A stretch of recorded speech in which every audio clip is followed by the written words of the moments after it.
All righty, it's 7:03. Um, Welcome and good evening again. This is Queen in the Love, and we're going to have an awesome, quick little conversation about nutrition, not restriction, this evening. Um, I am really excited about just getting more active this year. I do a lot, and it doesn't usually have me in front of the camera, the screen, and so just trying to break out and get in front of the camera more and share more of all the goodness that I have, that I offer, that the Love Dynasty offers. And so this is one of them. I facilitated a focus group called Nutrition Not Restriction that started last Friday, and I wanted to come on and share some of the goodies from the focus group for those that are not in the group, because I really feel that folks need support around nutrition, and around just figuring out how to navigate food, in a way that's going to be really supportive for them living a better lifestyle and getting better results with regards to their health. So that's what we're going to chat about this evening. Um, And the reason that I was inspired to share this concept, nutrition, not restriction, is because I feel like a lot of people that are not familiar with how food works and how our bodies work, um, a lot of times enter the space with regards to, wellness and nutrition and specifically food with a restrictive mindset. And it kind of, I feel like it deters them and it makes it more challenging, but it's like, okay, I can't do this. I can't do that. And that energy definitely is not the energy you want to structure your eating lifestyle around. Um, and so that's the basis of this concept of nutrition, not restriction. Um, so one of the biggest things I feel like people gravitate toward are these trendy diets, right? Every couple of months, sometimes a couple times a month, right? There's this new diet. There's this new regimen that is supposed to be the one to get you together, and folks flock to it because it's new, it's trending, it's hot. It seems like it's a quick fix, and 9 times out of 10, it's not. And what's really important around this piece is to understand that when you are considering food and how you want to change your relationship with it, it should be around the lifestyle change, right? Not a quick diet, not a 21 day something. Not that there's anything wrong with that, because it's good to focus on something, all your energy on something for, a specific amount of time. But when it comes to your eating lifestyle, it should be a lifestyle change, not just, I'm going to, eat like this for this amount of time to get into this dress or to, to go to this particular event. But it really should be a change of how you approach life. It's a redefining of your relationship with food, right? So definitely stay away from anything that seems trendy, anything that is super restrictive. You can't do this. You absolutely can't do this. You have to do this, or you can't, be a part of whatever it is. Definitely don't want. And it takes a lot of energy. It's time consuming to just always have all these restrictions, and so definitely stay away from diets. Diets also, and restriction in general, also triggers overeating, right? Because you're in this particular plan or diet or whatever, trendy thing that popped up on Instagram or Facebook, and, focusing so much on what you can't have. And it makes you kind of, revert to your childhood, like that little kid in you that's like, if they tell you you can't have it, then what you're going to do? You're going to run and try to get as much of it as you can, and sometimes be sneaky about it, right? And even as adults, that behavior can manifest when you have these hardcore restrictions. So definitely leave that alone. I love this concept of honor your hunger. It goes back to what I said around redefining your relationship with food and your body, and listening to your body, more toward the concept of intuitive eating, really listening and paying attention to how you're feeling, to how foods are affecting your body, your mind, and your spirit, or the lack thereof, when you are actually hungry. Um, so you're satisfying your hunger with nutritious foods definitely supports as well, and not eating food that is not that great for you, because if you're actually satiated, you're not going to go for things that are not healthy and um, that are not nutritious, because you're already full off of the good things. So you're not going to go eat a donut after you had, like I just had dinner and I had a piece of salmon and some roasted red potatoes and some Brussels sprouts and carrots, and I'm completely full. And don't get me wrong, I love a sweet treat every now and again. But at this point, it's 7:08. I don't see myself eating anything for the rest of the evening because I'm full off of a very nutritious meal that had everything that I needed in it. So there is no hunger here. I'm completely satisfied. Um, don't remove foods, add them in. So I went to the Institute for Integrative Nutrition, which I absolutely love. It changed my life. And one of the things that we were taught was when working with ourselves around nutrition and our diets and other folks as well as coaches is to focus on crowding foods in, not as much removing foods, because once again, it's that energy thing, right? If you focus on what you can't have and, what are no-nos, it energetically is just not where you want to be. And so if you're crowding in all these nutritious foods, when you sit down with a coach like myself or a professional in the nutrition and health and wellness field, and you're working on a plan and you're coming up with these ideas and these recipes and these dishes, you should be exposing yourself to a whole bunch of different types of foods and sometimes things you've never even heard of or seen before. And so the energy should be focused on that. It should be focused on making sure you're having enough healthy fats in your diet and making sure you're having enough protein and what those foods look like to get you to those requirements, as opposed to, I can't have this, I can't have that, got to stay away from that. And energetically, you definitely will see a difference when you're crowding in a bunch of different healthy and nutritious foods as opposed to focusing on what you can't have. It's just a kind of trick of the mind around the come from. I love this. Make peace with food. Once again, redefining your relationship with food. A lot of times I feel like in clients and in general, I see people's feedback around food and eating healthy and kind of making this healthy eating and living a lifestyle, a permanent lifestyle thing. It's like, man, it's like a chore and it's heavy. It weighs heavy on them. And it's like, I don't know. I don't understand. It's the energy is usually not light and fun. And it's because it's kind of a have to on their list as opposed to a get to, right? So making peace with food kind of gives you that positive outlook and that positive come from around your nutrition and your lifestyle with food, right? It's understanding that the food is your fuel. It's your means of energy. It's an exchange of energy, right?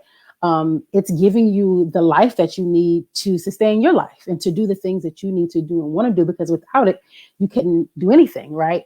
Our food is our fuel. Our water is our fuel, just like the sunlight is. And so it's very important to, when you're making a lifestyle change with your food and you're deciding, committing that you're going to be, you're going to be good to yourself with regards to food. It's really important to start with your mindset and start with your energy, because you cannot have these permanent changes and, be living this lifestyle and having the things you do match a mental state that's not in alignment, right? So you have to do the change and the transition first in your spirit, in your mind around what food is, how you're choosing to use it. Because every single time you pick up your fork, every time you make a meal, it is a decision. It's a decision as to whether you're going to be fueling your body with things that are going to be making you stronger, making you healthier, building up your immune system, or doing the opposite. Don't get me wrong. There are opportunities to enjoy and to indulge and to treat yourself. We're not talking about those. We're talking about the whole grand scheme of of your nutrition. Challenge the voices in your head. Definitely, once again, like I just said, changing the conversation, the narrative around food is a precursor to having that permanent lifestyle change, because there's so many things we've been taught about food that are wrong. It's just not true. And also about nutrition and what we need, what we don't need, what's okay, what's not okay, what it looks like to be healthy or not. All these things can contribute to how we see and how we think about food and our, lifestyle and our choices around it. So it's definitely a great idea, once again, to get into your head and get into your conversation and your narrative around food and what you want first before you get into the doing this, because you could do the opposite and you buy all these things, right? Say you clean your cabinet, you get some help and you're like, okay, I got all these healthy things. And then, you're in day 3, day 4, and then conversation starts seeping in, if you didn't address those or handle those, it's almost like counterproductive to do all that work and, buy all these things and plan out your meals and all these things, and you haven't had that conversation shift. You haven't had that narrative shift around what you and food look like in terms of a healthy relationship. So definitely check the voices in your head, check your conversation before you jump in.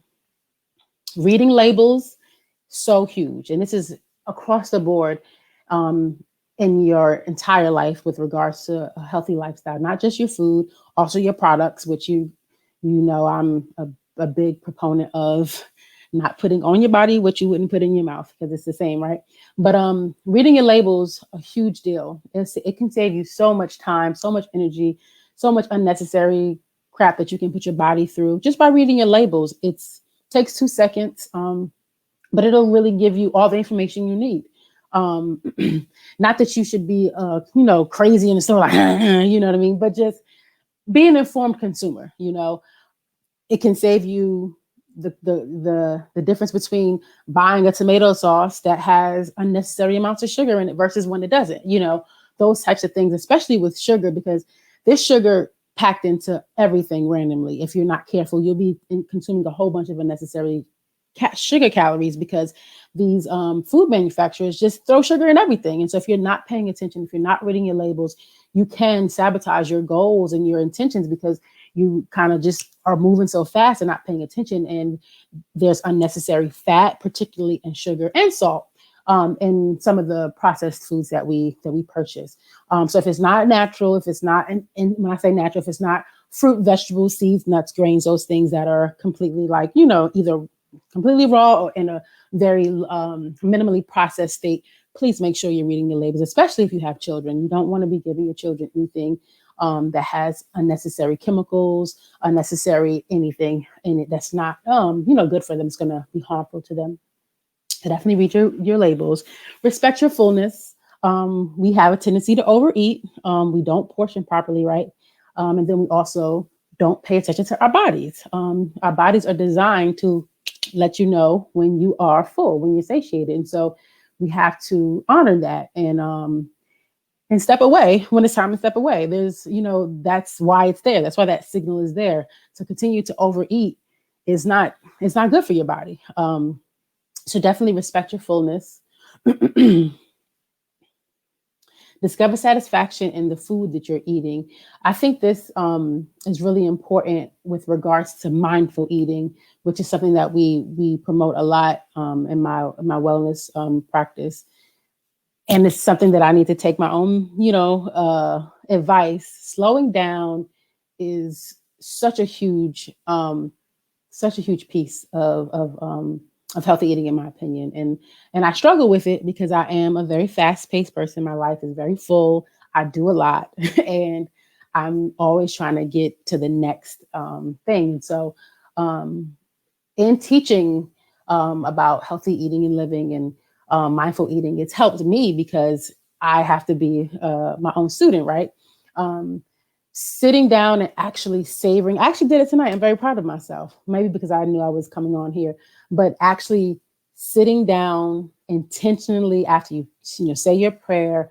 If you're breaking bread with someone that you love or care about, exchanging words with them, but like actually enjoying every single bite, chewing slowly, noticing the flavors and the different nuances in the food, the textures, allowing your food to actually go down before you take another bite, like all those things.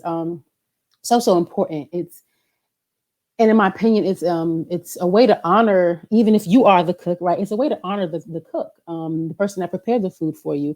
And if it's you, even better, because that's energy that's put into that meal. You're making that food, especially if you love to cook. Like I love to cook. And so when I'm cooking, it's my creative energy, it's my spirit, my soul, all of that is going into this meal that I'm preparing. And so it's a great way to show reverence and honor the hands that I've prepared, right? And then it's a great way to be grateful to the nourishment, because when you're eating, like we said earlier, that is your fuel. That everything you're eating is going to eventually turn into something valuable for your body to use, and that's a beautiful thing. So it's once again redefining your relationship with food to understand at every point in the process what's happening and to be grateful for what's going on. So definitely mindful eating is a great tool along the path of creating this healthy eating lifestyle, healthy living lifestyle, and um, yeah, and just being able to be present. It's great all around. It gives you an opportunity to just like take a break right from the day, especially if you love food. You're like you get a great meal, rushing through it is like it's disrespectful in a sense, right? So yeah, mindful eating is definitely where it's at. Um, don't use food to cope with emotions. It's a thing, and we all know, and we all have done it from time to time. Um, Especially the worst things, right? The ice creams and the cookies and the chips and the things that aren't the best for us is what we tend to gravitate toward when we are not feeling our best selves. But definitely, this is why it's great to always be checking in with yourself, because you have the power. I believe in us all. You because you're when you're eating, you're actively doing something. So you definitely can check yourself and be like, am I really doing this? You know what I mean? Is there something more constructive I can be doing? Because the reality is that that 5 minute um, eating binge of all the good things, quote unquote, that are good, that feel good to us, the ice creams, the candies, the cake, cookies and cake, that and consistently doing that definitely is counterproductive to our goals, right? If you say you want to live a healthy lifestyle, if you want to eat well, if you want to honor your body by feeding it and fueling it well, you have to think about those decisions because that's it's directly correlating to the state of our body and the state of our health. There's absolutely nothing wrong with treating yourself every now and again. I think that's one of the biggest shifts I've had over the years as a health coach and as a just an intentional um, wellness professional and just as a person in life that's committed to living a healthy lifestyle.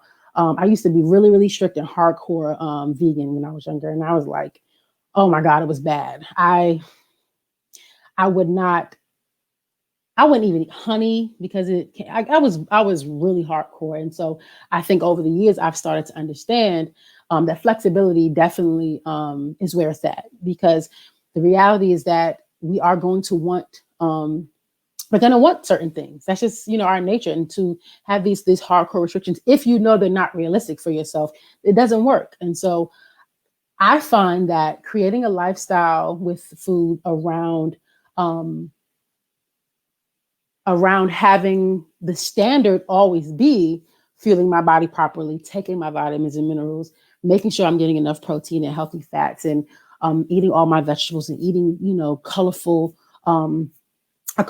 array of fruits and vegetables.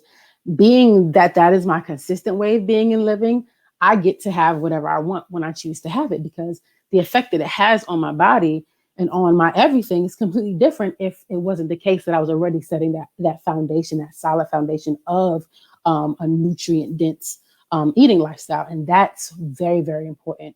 If you're creating an environment with your body that is alkaline, that is um, fueled with all the proper nutrition, then you can have whatever you want that is not necessarily deemed so healthy every now and again. Like for instance, I love Swedish fish. That's what we have in our house is our little, treat snack. That's it. We don't have anything else. But every now and again, I'll have whatever the portion is on the back that says of Swedish fish. The rest of the day, I'm eating raw vegetables and fruit. I'm eating nuts and seeds and grains. I'm eating my healthy fats. I'm making sure I have my protein shake after we work out in the morning. So everything that I'm supposed to be doing to set that foundation. And so I find that's a much better way to approach as opposed to I can't. And then when I do, I've consumed 2,000 calories of whatever that's really, really not good for me. And then that happens 2 or 3 times a week. You know what I mean? So definitely focus on creating a whole overall lifestyle of solid nutrition and then enjoying what you choose to every now and again. That's a much better strategy. Drink more water. Can't stress this enough. Like that is so huge. Um, it's just huge. You need to be drinking half your body weight in ounces in water a day minimum. That is the standard, and it makes a world of a difference. Like your skin, everything in your body requires water. It's just a must at this point. Like, I know we are told when we were kids, like, drink your water, and we all like, I don't like water. And now that we're adults, there's some adults that still like, I don't like water. Do whatever you need to do. Put fruit in it. Put some cucumber in it. Make sure you drink your water. There's a people that are sick, and some people that have even died from dehydration, y'all. That's not okay. Like, drink your water, please. Overhydrate if necessary, but definitely drink half your body weight in water a day minimum. You'll see it will change the quality of your life, of your appearance, your hair, your skin, your nails, like everything. It definitely is your friend. Water is your friend. I know you've heard it a million times. You're always going to hear it from me. It's a really, really big deal. And a lot of times, it'll it'll mask itself. Dehydration will mask itself as hunger. So sometimes we think we're hungry, and we'll eat unnecessarily, and we're actually just dehydrated. So yeah, just drink your water, guys. Plan ahead. This is huge. Um, Meal planning has, like, really, really become trendy as of late. Everybody wants a meal plan, wants meal delivery, especially with the situation we're in now with COVID. I could definitely understand how that can support a lot of folks, especially if you're not a fan of cooking. But it's really, really huge. It can make or break your strategy, because if you want to make sure you're eating healthy and you're eating a lot of fresh foods, planning is imperative, because it's a lot to cook 3 meals a day plus snacks every single day, especially if you're talking about a family of two plus. You have a couple children, you and your partner. It's a lot, and so planning ahead is going to be the strategy that you need to win.